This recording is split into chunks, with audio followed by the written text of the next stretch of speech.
हम बात करेंगे जनाब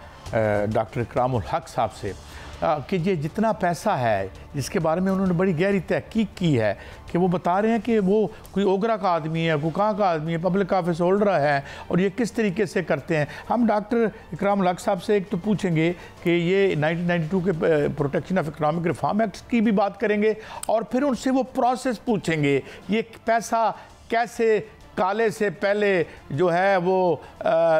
भूरा होता है, फिर ये सुरमई होता है और फिर ये यूरोप और अमेरिका और दुबई में जाके सफ़ेद कैसे हो जाता है जाली तरीके से। मगर पहले मैं आपको ख्वाजा आसिफ साहब का एक शॉट सुनवाता हूँ। जो हमारी जो सालाना जो हदफ है वसूलियों का, वाजबात का, एक मोहतात अंदाज़ा है कि उससे कम से कम 3 या 4 गुना ज़्यादा जो महसूलात जो ख़जाने में आने चाहिए बदकिस्मती से करप्शन, फ्रॉड, लालच और हिरस के नज़र हो रहे हैं। डॉक्टर साहब, मैंने ये चीज़ें सारी सुनाई, आपके इल्म में तो इससे कोई इजाफा नहीं होगा, मगर हमने अपने जो लोगों के लिए ये सब कुछ करना था, बताना था। डॉक्टर साहब, एक तो ये फरमाइए कि वैसे तो ग्लोबलाइज होने के बाद पैसे आते जाते रहते हैं हज़ारों, मगर ये जो जाली तरीके से जाते हैं, ये आपने मुझे पहले भी बताया था, मैं चाहूँगा ज़रा हमारे लोगों को बताएं कि ये डी लिंकिंग क्या है, लेयरिंग क्या है और फिर बाहर जाके ये पैसा सफ़ेद कैसे होता है। डॉक्टर साहब जी, मनी लॉन्ड्रिंग का जो सब्जेक्ट है उसमें जो सबसे आसान ज़ुबान में हम अपने लोगों को समझा सकते हैं वो ये है कि आपके पास कोई भी अनटैक्स पैसा हो जिस पे आपने टैक्स नहीं दिया है, तो वो वैसे उस तरह से तो किसी गैर कानूनी ज़राए से हासिल नहीं हुआ होता। बिजनेस तो उसका आपको पता है कि सही होता है, मगर चूँकि आपने डिक्लेयर नहीं किया होता तो फिर जाहिर है कि आप उसको जो है वो दिखा नहीं सकते हैं अपनी किताबों में, अपनी वेल्थ स्टेटमेंट वगैरह में। और दूसरा, आपको पता है क्राइम प्रोसीड्स जो हैं वो तो बिल्कुल दूसरी तरह का पैसा होता है जो आप हर किस्म का जो क्राइम आप समझते हैं फाइनेंशियल, उससे जनरेट हो रहा होता है। और ड्रग्स का भी, फिर उसके बाद आपको पता है रिश्वत भी आती है इसमें, सर किकबैक्स भी आती हैं।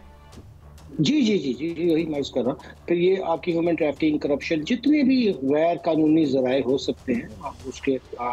डेफिनेशन पे भी जा सकते हैं, उससे भी बहुत बड़ी इनकम जनरेट हो रही होती है। तो हमें तो अब से भी बहुत सालों से, आपको पता है जो किताब लिखी थी Pakistan from drug trap to debt trap, वो तो उसको छपे भी अब आपको पता है कि 24-25 साल हो गए हैं। तो उसमें यही चीज़ें उस वक्त वार्न किया था कि आपकी बहुत बड़ी इकॉनमी का साइज जो है वो इन दोनों चीज़ों पे भी है। उसमें जो इनफॉर्मल इकॉनमी का अगर हम एक वर्ड यूज़ करें तो उसमें कुछ जो है वो इलीगल है और कुछ लीगल भी है। फिर ये सारा पैसा जो है उसको वो लोग जो हैं ज़ाहिर है कि जो ये कमाते हैं उनको तरीके भी आते हैं, वो फिर इसको पहले तो उस ज़राए से जो होते हैं उसे डी लिंक कर देते हैं, यानी उसके राब्ता ख़त्म कर देते हैं। एक और सवाल, एक तो हमारा अकामा होता है जो हमारे मेहनत कश जो हैं उन्हें वहाँ मिलता है बताका या उसे क्या कहते हैं वहाँ पे। कुछ लोग कहते हैं कि ये जो बड़े लोग हैं ये इसमें ये अकामा भी इस्तेमाल होता है, ये कैसे इस्तेमाल हो सकता है अगर हो सकता है तो? देखिए, वो चूँकि दुबई में अगर आप मिसाल यूएई में ख़ास तौर पे ये टैक्स हेवन के तौर पे इसलिए मशहूर है कि वहाँ पर जाकर लोग ये इन्वेस्टमेंट करके वहाँ पे बहुत सी उन्होंने एक्सपोर्ट प्रोसेसिंग जोन, बहुत से इंडस्ट्रियल जोन बनाए जहाँ आप एक कंपनी बना लें और वहाँ फिर आपको वो उसकी वजह से वहाँ पे एक रेजिडेंशियल परमिट गोया के इशू हो जाता था।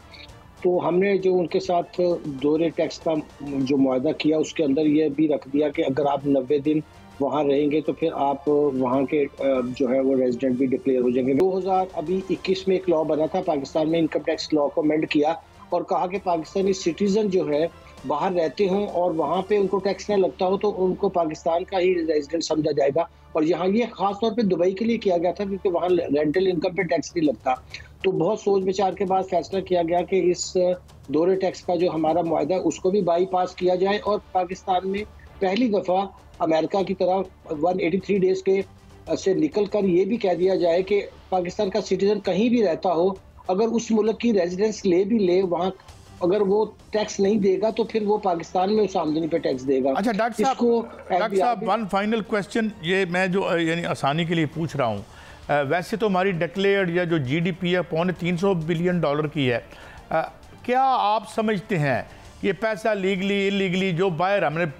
भेजा है तो ये अगर हम शामिल करें तो ये हमारी जीडीपी का कितना बनता है? ये तो लगता है कि हम 1.5-2 ट्रिलियन डॉलर की इकॉनमी होते अगर ये सिलसिला ना होता,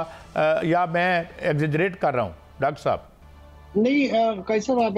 बिल्कुल भी कोई बालगाराई से काम नहीं ले रहे। दरअसल ये स्टडी तो पहले से मौजूद थी कि पाकिस्तान की जो है इकोनॉमी, उसका साइज वैसे भी इनफॉर्मली इतनी इकोनॉमी तो मुल्क के अंदर भी है। हाँ, जो अब जिसका आपने जिक्र किया कि जो फ्लाइट ऑफ कैपिटल हो गया, वो तो जाहिर है हमारे जीडीपी का पार्ट नहीं रहेगा, क्योंकि वो तो यहाँ जो भी अशिया और जो भी खिदमत होती हैं साल में, उसको जीडीपी का नॉमिनल पे करें आप उसको या रियल प्राइस पे करें। मगर मैं अर्ज करूँ कि यहाँ से सबको पता है कि एवरेज हर साल यानी कि 5 बिलियन भी आप समझे कि सबसे अगर आप मोहतात अंदाज़ा भी लगाएं तो 5 से 8 बिलियन डॉलर तो यहाँ से फ्लाइट ऑफ कैपिटल होता ही था हर साल। तो अगर आप इसलिए उसको 20-25 साल में जमा करेंगे तो जाहिर है कि वो रकम तो बहुत बड़ी बन जाएगी। और मेरा ख्याल ये है कि अब तो सबको पता भी है कि पाकिस्तानियों के बाहर असासे जो है वो बिलियंस ऑफ डॉलर में हैं। मगर ये सिलसिला जो है ये इस बात की तरफ इशारा करता है कि हमारे लोगों ने यहाँ बहुत सा फ्लाइट ऑफ कैपिटल किया और उसके ऊपर हमने रियासत ने खुद उनको जो था प्रोटेक्शन दी, उनको बहुत सी एमनेस्टीज दे दी। और हमारे कई दोस्त तो इस बात का दावा भी करते हैं कि वो एमनेस्टियाँ भी उन्होंने डिज़ाइन की, उन्होंने ड्राफ्ट की। अब देख लीजिए कि कौन सा मुल्क है जो हर साल 3-3 एमनेस्टियाँ दी होंगी। तो फिर हमने खुद रियासत की सतह पर, जो पाकिस्तान वैसे भी अब जराइम पेशा लोगों की माजगा बनता जा रहा है, बन चुका है बहुत अरसे से, उसको प्रोटेक्शन भी देना। चले प्रॉब्लम तो हर जगह होते हैं, मगर रियासत तो खुद उसमें पार्टी नहीं बनती, खुद जो है उसमें पार्टी बन गई और इन जो जराइम पेशा लोग थे उनकी सरपरस्ती शुरू कर दी और उनकी हिफाजत का जिम्मा भी अपने ऊपर ले लिया। ये होता है कि रियासत के ऊपर इससे बुरी बात कोई और हो नहीं सकती जो हमारे पाकिस्तान में हुई। डॉक्टर साहब, मैंने ये चीज़ें सारी सुनाई, आपके इल्म में तो इससे कोई इजाफा नहीं होगा, मगर हमने अपने जो लोगों के लिए ये सब कुछ करना था, बताना था। डॉक्टर साहब, एक तो ये फरमाइए कि वैसे तो ग्लोबलाइज होने के बाद पैसे आते जाते रहते हैं हज़ारों, मगर ये जो जाली तरीके से जाते हैं, ये आपने मुझे पहले भी बताया था। मैं चाहूँगा ज़रा हमारे लोगों को बताएं कि ये डी लिंकिंग क्या है, लेयरिंग क्या है, और फिर बाहर जाके ये पैसा सफ़ेद कैसे होता है डॉक्टर साहब? जी, मनी लॉन्ड्रिंग का जो सब्जेक्ट है उसमें जो सबसे आसान ज़ुबान में हम अपने लोगों को समझा सकते हैं वो ये है कि आपके पास कोई भी अनटैक्स पैसा हो जिस पे आपने टैक्स नहीं दिया है, तो वो वैसे उस तरह से तो किसी गैर कानूनी ज़राए से हासिल नहीं हुआ होता। बिजनेस तो उसका आपको पता है कि सही होता है, मगर चूँकि आपने डिक्लेयर नहीं किया होता तो फिर जाहिर है कि आप उसको जो है वो दिखा नहीं सकते अपनी किताबों में, अपनी वेल्थ स्टेटमेंट वगैरह में। और दूसरा आपको पता है क्राइम प्रोसीड्स जो हैं वो तो बिल्कुल दूसरी तरह का पैसा होता है जो आप हर किस्म का जो क्राइम आप समझते हैं फाइनेंशियल, उससे जनरेट हो रहा होता है।